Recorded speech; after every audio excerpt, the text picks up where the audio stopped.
It's time now for the award-winning #1 local talk show in Northeast Pennsylvania, The Sam Lesante Show. Now here's your host, Sam Lesante. Thanks for joining us, my friends. Listen, I have some news for you. The average length of living for men in the United States today, according to, I Googled it, is 73.2 years.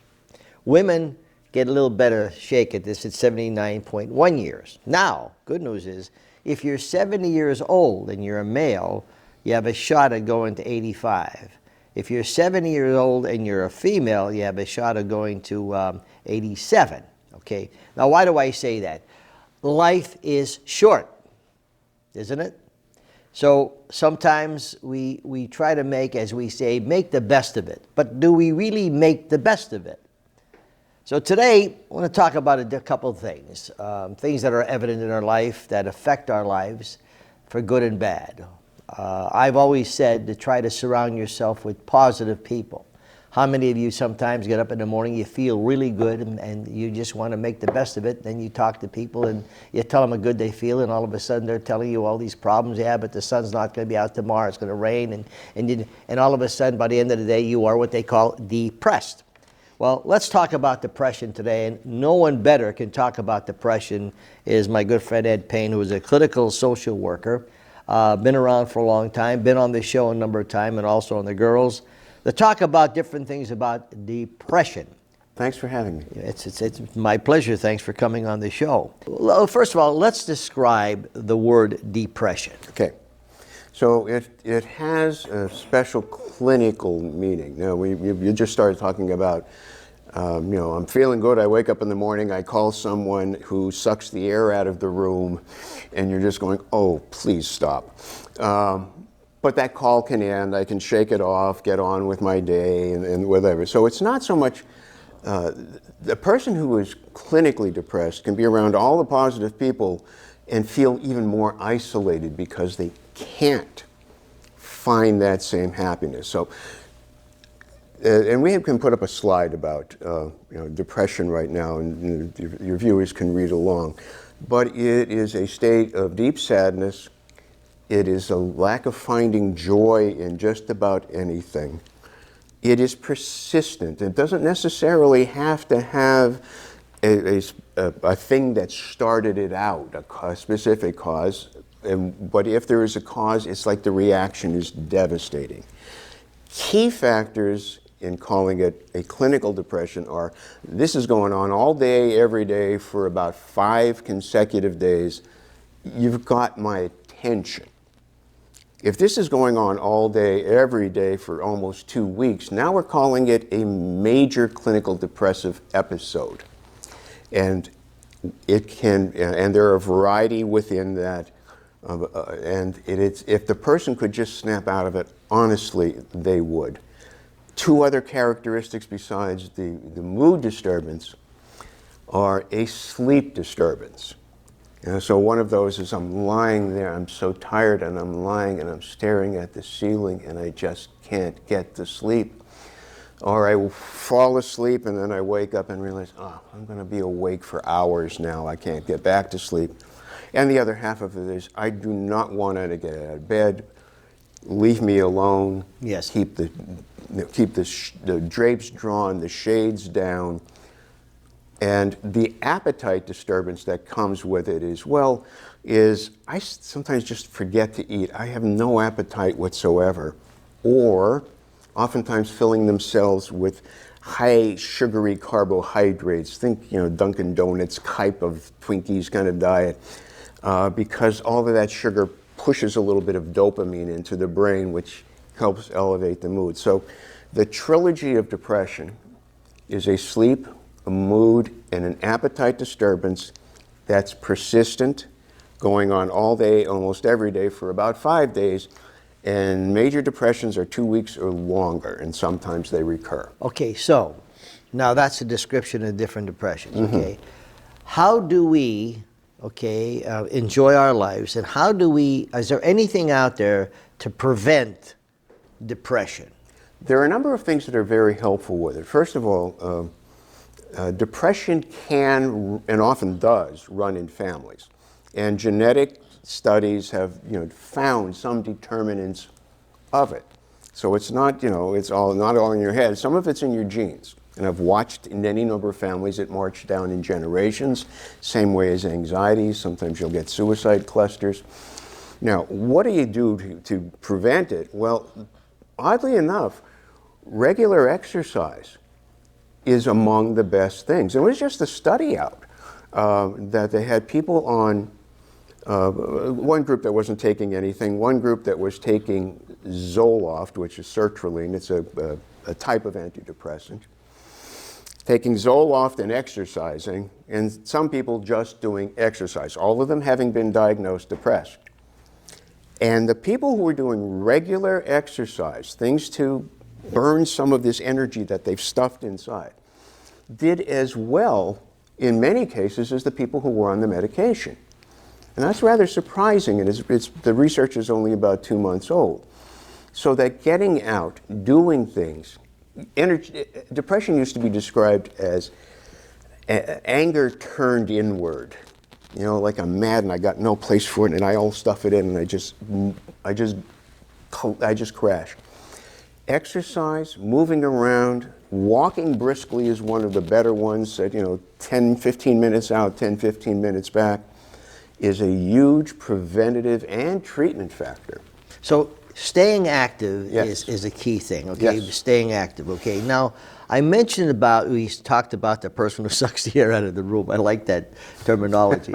I'm a firm believer, okay? And I understand people have concerns and, they like to vent, and there's nothing wrong with that. But there are some people that are just perpetual complainers, okay?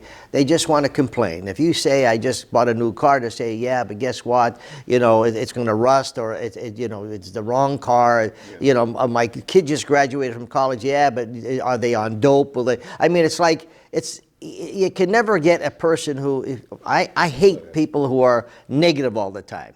And I think that causes sometimes, you feel good, then you become depressed in a lighter sense of the word. You know what I'm trying to say? Okay, yeah, so I might separate words, use different words like annoyed, frustrated, boy, do I have a headache right now. Yeah.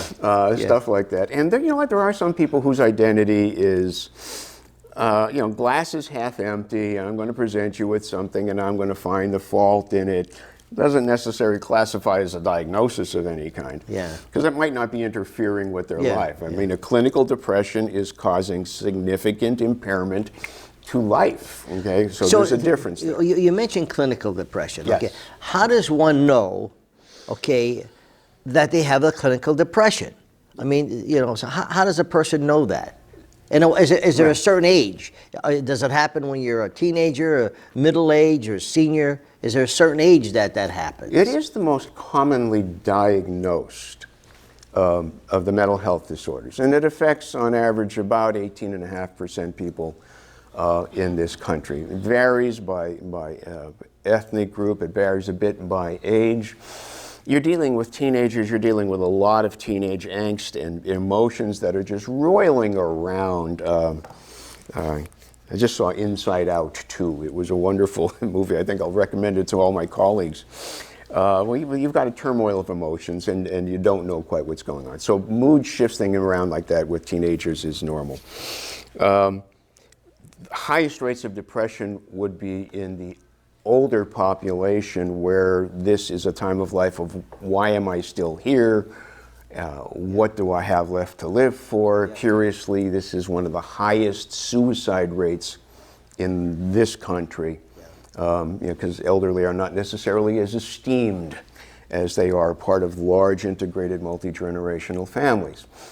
So a clinical depression, back to what I said earlier, sleep, mood, appetite disturbance that is going on persistently, and it is interfering with the quality of my life. Okay, now, at that particular point in time, the quality of life, how is it that you could have a person who is, seems to be depressed, not really enjoying life, but then they have a vacation and they're going to Hawaii, or they're going to go to Italy.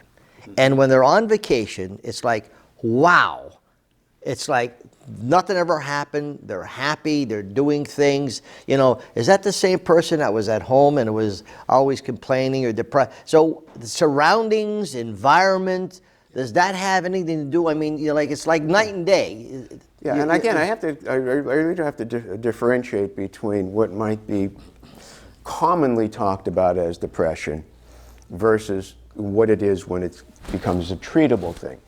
So that person who was, say, stuck at a job and cannot wait for that vacation and it's drudgery day in and day out, but I enjoy my weekends and I get out and do some things, or I can relax after work, or boy, Sunday's coming, I got to go to work tomorrow, but you know, Friday's here, I got the weekend off. That's not depression. If someone who is depressed, that depression is going overseas to Italy with them. They're going to be in a tour group and feel like they're alone. That's clinical depression. Now we're talking clinical depression. And so, you know, the stuff that people like me need to get involved with. Someone who is allowing life to eat away at them. Yes. Well, you know, the counselors help a great deal where that is concerned. You know, having somebody to talk to, work it out, and a lot of times it has to be, it is how I'm looking at this, and gee, is there another way to look at this?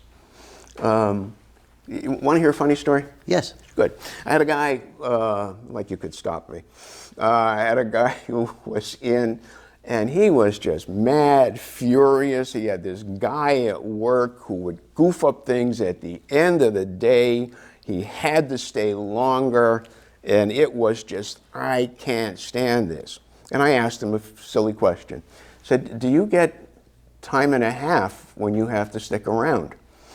And he said, well, yeah, I do. I said, how much money does he make for you a month? And he started calculating. He said, about $400. And he said, damn. And all it was, I said, well, okay, now how does it look if you look at it that way? That's right. Yes. So it was, and so a lot of persons can be by, oh wait, if I look at it in an additional way, you never tell someone get that thing out of your mind. It's the best way to keep it in, you know, But what's an additional way we can look at it? Oh, well, that makes it a very different thing. So you looked at it as, I wrote this down, okay? So you're looking at things sometimes in a positive manner, okay, versus a negative manner. I didn't, see, what the type of counseling I do, and it actually has a name for it. I do a number of different schools of counseling. This one is called cognitive counseling. Yes. I didn't give a piece of advice. No. I simply said, do you get paid? Yeah. Extra. And then I said, well, how much more money do you make? All the answers were inside. He just wasn't looking for them because he was busy being mad that he was getting home late. That's what I'm trying to allude to here. Okay, what I'm trying to allude to is that, you know, we only have so much time on this earth. Yes. Okay, and God forbid, as you're getting older, people begin to think if they have their health, that's major to them. Okay, sometimes a person will get hit with something that, you know, they have to take care of their bodies or a physical situation.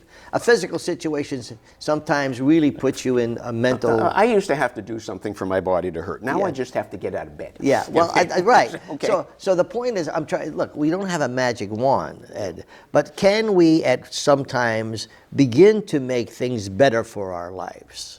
Okay, so let me separate two different topics we have here. We're talking about quality of life, which is what we're talking about right now, and then we have the other issue, which is, you know, depression, which is a very separate topic. So, quality of life, you know, means I'm staying active, I'm accepting the transitions in my life. Okay, this thing doesn't do what it used to do, but it still does a lot of stuff. Valuing and appreciating being in the present and the stuff that is around me. You and I having this conversation because we're fully present to each other. I'm enjoying it. People watching this thing saying, you know, I never thought of that before. They're engaged, they're active with life, they're not resting on their laurels. They're looking at what I have right now, not mourning what's gone past. Now, these are very healthy attitudes. Now, they don't necessarily make for clinical depression, which is our other topic. yes. And a very serious one. So we're going to, for the rest of this, we'll differentiate between quality of life and outlook versus depression. Now, before we go to break, some people live the past all the time. Yes. They live the past.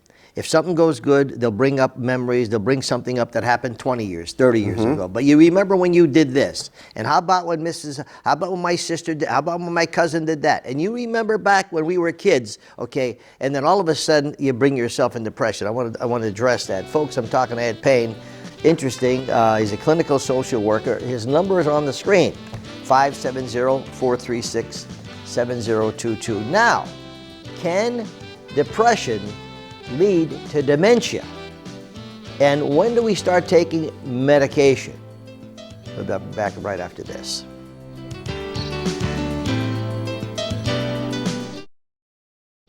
Well, welcome back to the Sam Lesante Show, folks. Thank you for making our show the #1 talk show in northeastern Pennsylvania. I really appreciate that. It's taken from the Susquehanna Polling and Research scientific poll. Remember, 24/7, all of our local neighborhood programs on our website, ssptv.com, or our YouTube channel. My email is sam@ssptv.com. Don't hesitate in giving me an email and tell me what you think about some of the shows. Today, we're talking about depression. And no person better can talk about this as Ed Pane, who is a clinical social worker. You can always call him at 570-436-7022. And before I went to break, I said, can depression lead to dementia? No. Okay? So let's make that clear. It is not there's no clinical research that, can it give me a low outlook for the rest of my life? Yeah, but dementia, if you start looking at anatomy studies of brains with dementia, Alzheimer's, Lewy body dementia, cerebral atherosclerosis, where blood is diminished, there is a physical neurological cause that's going into dementia. It does tend to run in families sometimes. Curiously, there are 1 or 2 areas in the world where they have very early onset dementia. They're being studied, those individuals. So I might make it very clear. It might have a lousy lifestyle, but actual neurological dementia is not caused by depression. By depression. Right. Now, sometimes we're going into medication. Yes. Okay, and sometimes you see people who could be over medicated, or they look like they're zoned out, or how do we approach the medication part of this? Well, first, it's going to need someone who's qualified to diagnose what's going on and either work with a physician or refer someone to a competent psychiatrist. And the words competent and psychiatrist don't always go together in the same sentence. So you need to interview your doctor to find out, can you work with me? Or your counselor, that is this a good match? So diagnosing a depression is key, and then determining what medication and what category of medication might be necessary, because there are several. There's everything from very treatment medication-resistant depressions that, curiously enough, an old drug that used to be abused, ketamine, has been FDA approved and has done remarkable things for some people, including my patients, but very select patients. Others, the Prozacs and the like, help normalize a brain chemistry. Others, like Wellbutrin, adds things into makes the brain use its chemicals more efficiently to bring the mood up and lighten the darkness. Okay, so medication is not and ought not to be poke and hope. Well, here, try this, see if it works. Yes. Yeah. And a great deal of time, it is very much poke and hope. So medication can be necessary. It needs to be assessed accurately and then taken regularly. Another area that we have, hits a lot of people. I know in the last 6-7 months, people who've lost their loved ones. Yes. And bereavement comes into it. And boy, that could really bring you into a depression. Let's talk about bereavement a little Well, bit. I mean, I can speak to it in several ways. Let me start with the personal one. My wife died when she was my first wife died when she was 47 years old. After a long illness, I was 48, 3 children. And this is not something you just get over, let's say, the 5 days and 2 weeks that I referenced earlier. This is a profoundly deep emptiness in a person's life that they're going, and we will all go through it. We have to transact this time. And is it possible that it could become a depression, meeting all of these categories, if it just goes on and on and on and the person is unable? Yes, but bereavement is a normal, healthy response to the loss of someone you loved very much, and now you have to reorganize your life around that loss, or with that loss as now part of it. So having someone to talk to during a bereavement period can be very, very helpful and not just isolating as well. And it's a process of moving through it. In honesty, it takes 2 full years on average for a person to integrate into their lives. This is permanent. There's a lot of denial. You wake up in the morning and wonder, did I dream they were alive or did I dream they were dead? Things that were familiar are suddenly not. There's hugging a pillow on the empty side of the bed. There's so many things. And then toward the end of the first year, you begin to get the idea that this is not going to change. And by the end of the second year, you begin to become, if you will, unmarried, if that were the case. Because you don't become unmarried the day your spouse dies. It's a process. How'd you cope with it? Gradually, slowly, people to talk to. My wife had been very, very ill for more than 20 years, and I was out of work because most of my life had been dedicated to, when I wasn't working at the agency, was taking care of her needs. And then all of a sudden, I was out of work. I didn't know what to do with myself. It took pretty much that 2 years to get my brain settled that, okay, she died on September 12th, and I remember that, then you get that first year of the first month, the second month, the third month. And then somewhere about 14 months later, I realized in November that the 12th of the month was 8 weeks ago. The 8th of September, 12th of September was 8 weeks ago. And the 12th of the month had become the 12th of the month ago again. And that marked another period of closure. So understanding that bereavement, and certainly many of your viewers, every one of your viewers has been through this, is a process. It is something that is best shared, not isolated. The tears are there. It is part of life. And sometimes we need help to get through it. I know I did. Yeah.